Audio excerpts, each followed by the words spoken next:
Okay, April 2nd, Nintendo announces Switch 2 at a base price of $449, and people aren't very happy about it.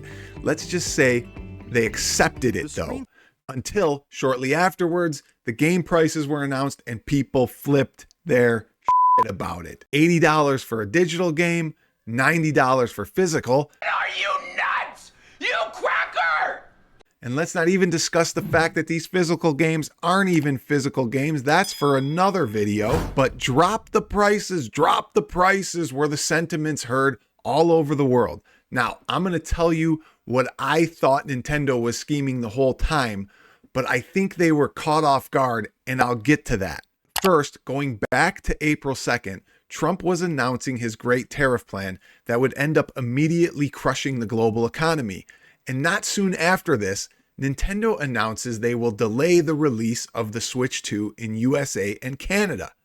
But wait, it gets worse. Much, much worse. Here's how. China retaliates with their own 84% tariff on American goods.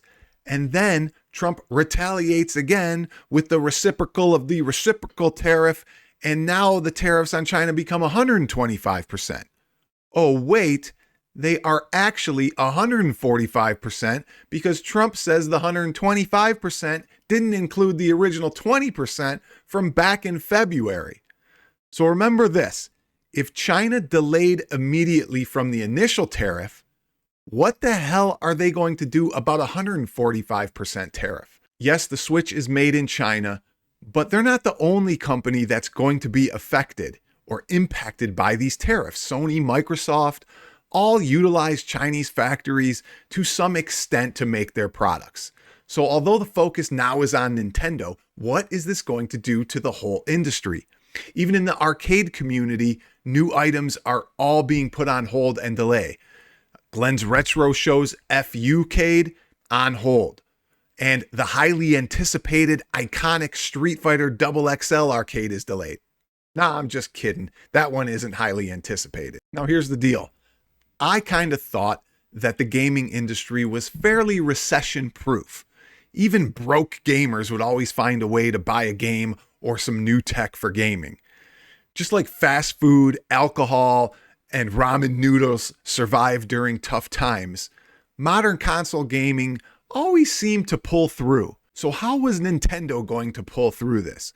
Well, here is what I thought was happening behind the scenes the whole time with Nintendo.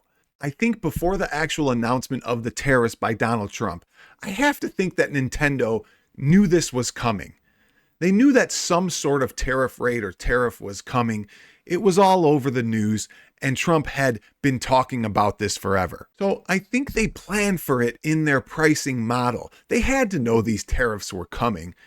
And what they were planning to do was test the waters with their announcement, knowing pushback was coming, and then shortly later announce that even though the new tariffs would hurt their bottom line, they were not going to increase the cost of their games or consoles, hence making them look like they were doing something good for the community or something in good faith for the customer.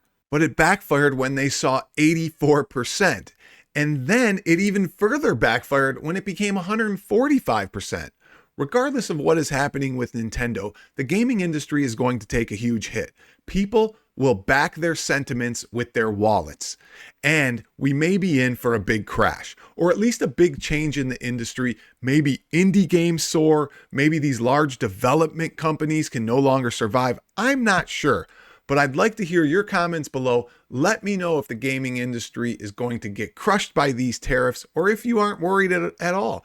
And let me know if you're still buying the Switch 2 no matter what the price is.